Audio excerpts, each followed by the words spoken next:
Good morning बच्चों। समांतर श्रेणी मैंने स्टार्ट किया है और एक दिन के वीडियो में ऑनलाइन क्लास में मैंने आपको समांतर श्रेणी के बारे में बताने का प्रयास किया। फिर से एक बार आप जानें कि समांतर श्रेणी वह अनुक्रम है जिसके प्रत्येक क्रमागत पदों का अंतर सदैव समान होता है और इसकी व्यापक श्रेणी जो बनती है एपी की, अगर प्रथम पद को ए और सार्वांतर को डी माना जाए, मान लीजिए प्रथम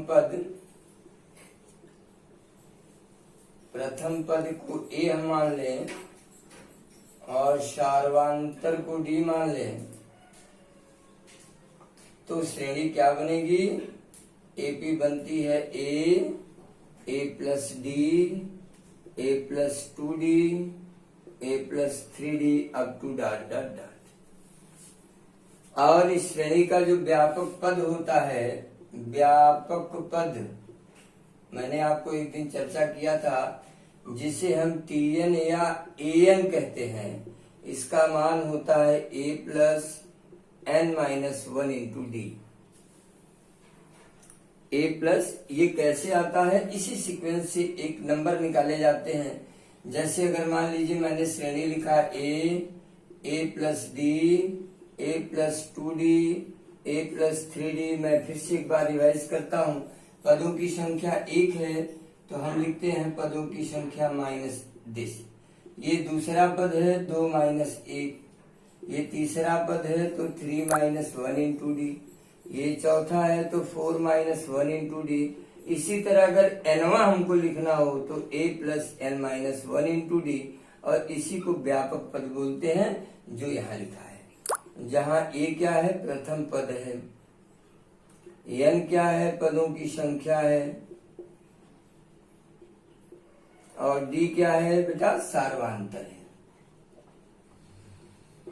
ये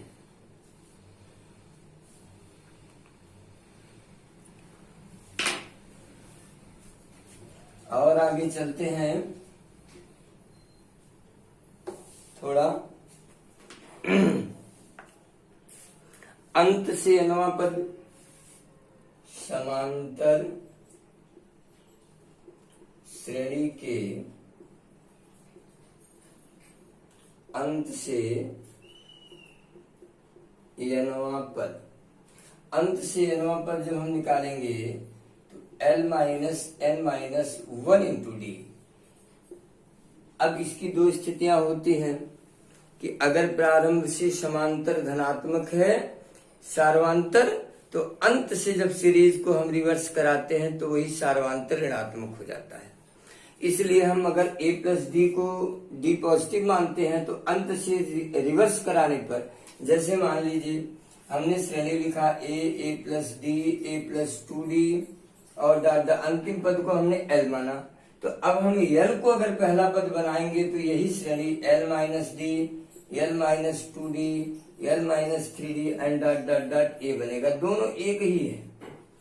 तो अगर अंत से नवा पद निकालना हो तो आप इस कॉन्सेप्ट का प्रयोग कर सकते हैं, और प्रारंभ से कोई पद निकालना हो तो इसके पहले वाले का प्रयोग कर सकते हैं।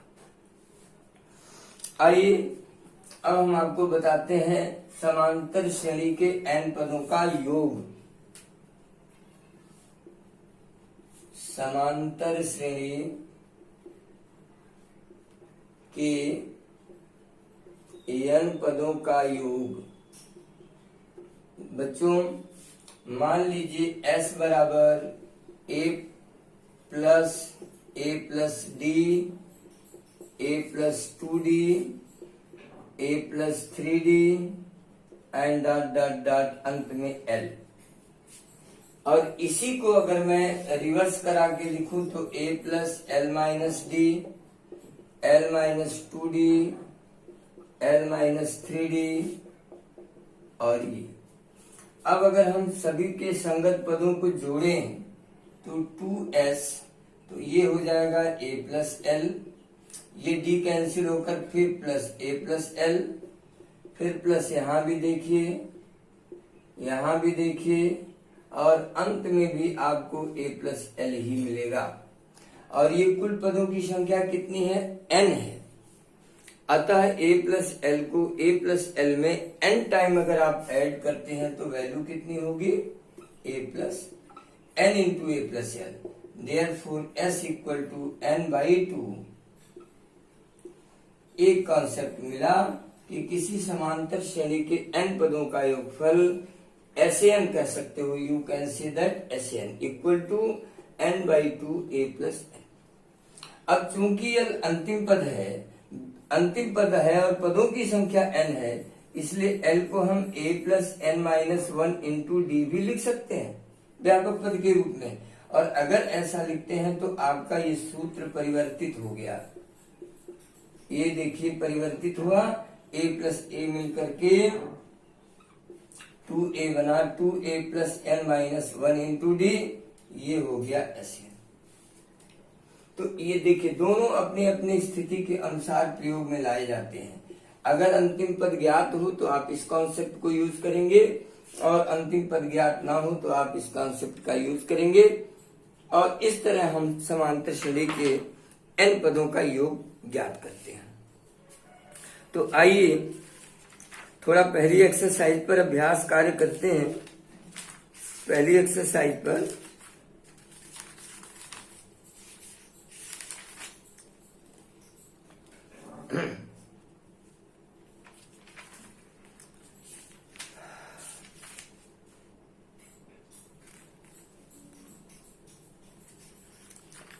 ये तो जो बुक हमारे पास है इसमें तो कुछ दिया ही नहीं, हाँ है मिला।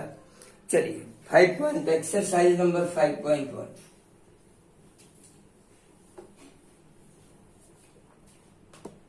Exercise of 5.1। यदि समांतर श्रेणी के 3 क्रमागत पद इतने हैं तो x का मान ज्ञात कीजिए। 4/5 x और 2, ये 3 क्रमागत पद हैं और तीनों एपी में हैं, तो इनका सार्वांतर बराबर होना चाहिए। क्योंकि 4/5 x 2 समांतर श्रेणी के क्रमागत पद हैं, इसलिए x माइनस 4/5 ये हो गया। x को यहां लाएंगे तो x प्लस x, 2 धन 4/5, ये 2x हुआ। 5 दूनी 10, 4 14/5, x बराबर 14/2 गुणे 5, 2 सत्ते 14, x बराबर 7/5। ये x की वैल्यू आती है। x के किस मान के लिए इतना एक समांतर श्रेणी बनाएगा? 2x plus 1। दूसरा सवाल देखिए यहीं पर, 2x प्लस 1 13, 5x माइनस 3, ये 3 है। तो अब अगर ये समांतर श्रेणी में है तो इनका सार्वांतर बराबर होना चाहिए, ऐसे जो अभी मैंने किया। 13 में से गया 12, 5x माइनस 16, तो minus 2x minus 5x minus 16 minus 12 minus 7x बराबर माइनस 28। x का मान हो गया 28/7, 7 चौक 28, ये होगा।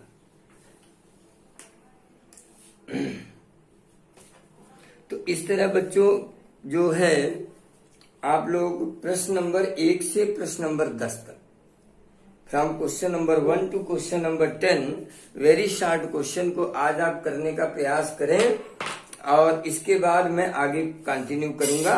आज मैं आपको इतना छोड़ देता हूं। Thank you.